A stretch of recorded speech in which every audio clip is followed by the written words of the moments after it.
Hello, I'm going to talk about how to work a provisional cast on using the crochet method.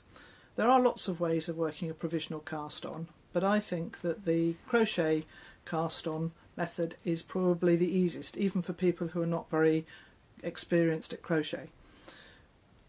You may ask, why do you want a provisional cast on? Often it's used for things like top-down garments. So the garment in front of me at the moment, if you can see, the sort of greeny purple multicolour here has been worked as the crochet cast on for the top of the neck. When I complete this garment, I will then be able to go back up and pick up the stitches, as you can see here, the little black stitches from the cast on to do the prop of neck finish that I want for this garment. Now I'm just going to move that out of the way now. So to work this cast on, you obviously need a crochet hook, you need a contrast colour yarn, and it's usually best to have something that's the same weight as, or maybe slightly finer, as the yarn you're going to be knitting with. And you want a smooth yarn, you don't want anything furry, because we're going to be undoing the crochet chain. So the first thing we need to do is make a slip knot, which I'm going to place on the crochet hook. And just bring it up and just move my yarn to the other side, because when I crochet I hold the yarn in my left hand and the crochet hook in my right hand.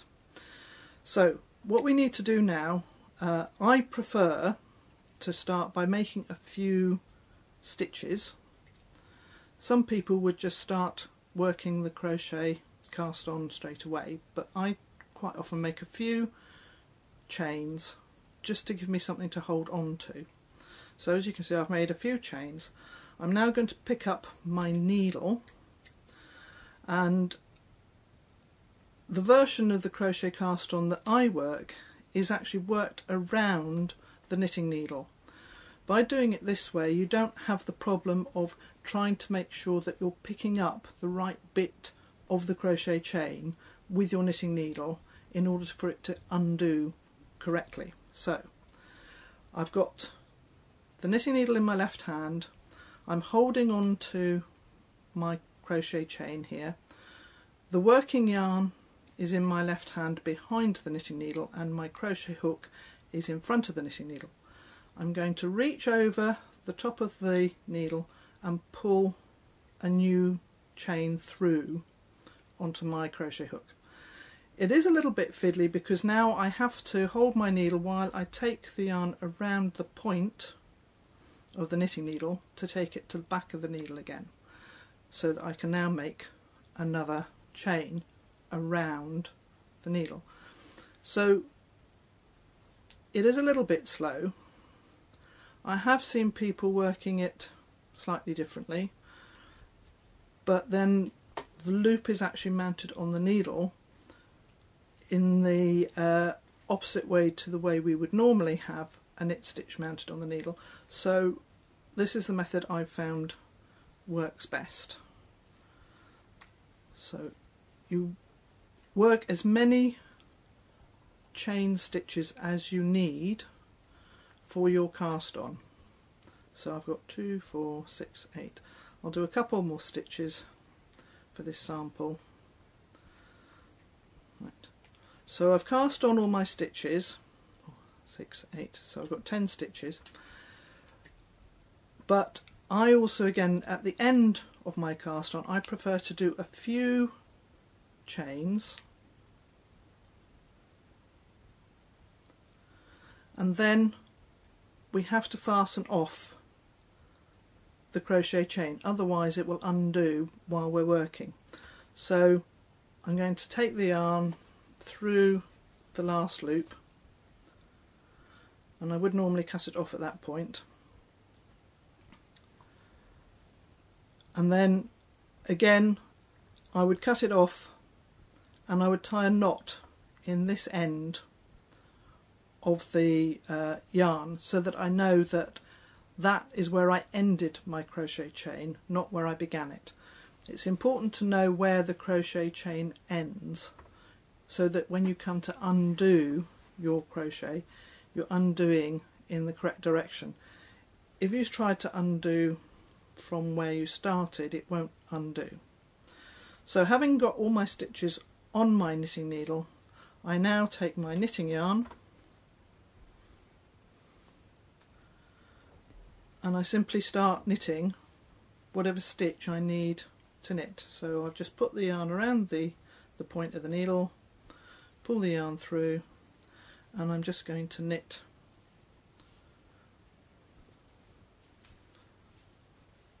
whatever stitch pattern is required. So I'm knitting stocking stitch here, so I'm going to knit one row and then I will go straight into purling the next row.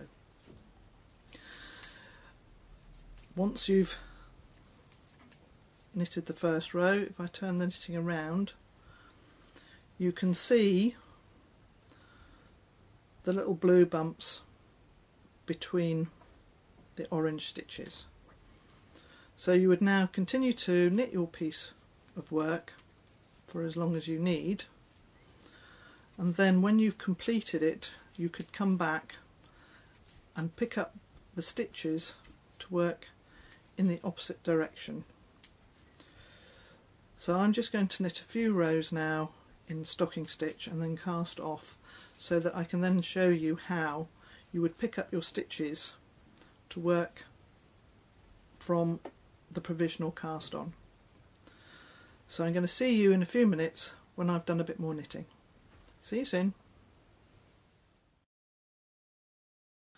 Okay, so I've now finished knitting this very small sample.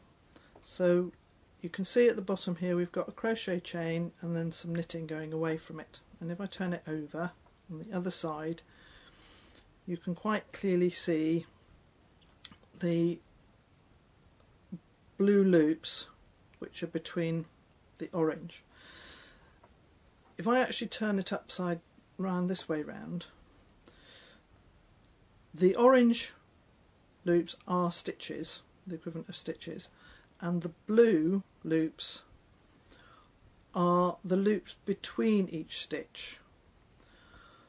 So you will actually have one less loop across the bottom than the number of stitches that you cast on. So don't worry, you shouldn't be trying to fish around to try and find a stitch which isn't actually there. So what we're going to do now is come back and pick up the stitches from the bottom so we can then knit in the opposite direction.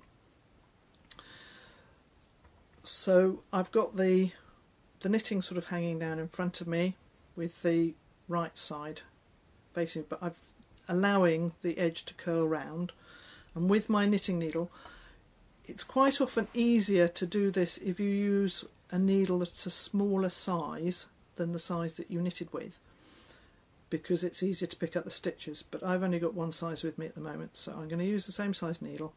So I'm going to put the point into the stitch from back to front, so that when I turn around and start knitting, I have got the stitch mounted on the knitting needle correctly. So again, it's from back to front through the stitch, and I prefer to pick them up while I've still got my chain in place. You can pick them up stitch by stitch as you undo the chain if you prefer. So I've picked up 2, 4, 6, 8, 9, and if you remember I said I'd cast on 10, but I've only got 9 loops between the 10 stitches, which is what gives me the stitches to knit in the other direction. So if I turn this round now,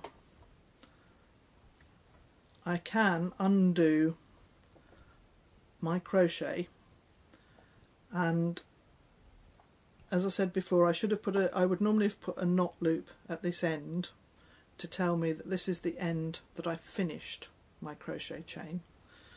So I'm going to undo that last stitch, and then I can pull the yarn just like you could be, unzipping a feed bag or something, and the loops should just undo, as you can see here.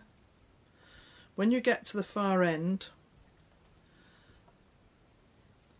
This last loop is twisted round that little end stitch, so at that point it's easier to just pull the yarn through. And now I've got all my stitches on my needle and I'm ready to knit in another direction. If I was going to start knitting now, I would start with the purl side. So to keep in stocking stitch, I'll use a different colour. I would take my yarn. If it was important for you to have the same number of stitches, then you could increase 1 stitch on this row to give you back your 10 stitches. If you're knitting a border and edging, quite often you're going to be changing your stitch pattern or knitting in the other direction. So you're probably going to have to adjust your stitches for whatever stitch pattern you need. But as you can see, I can now knit in whatever stitch pattern I need in the opposite direction.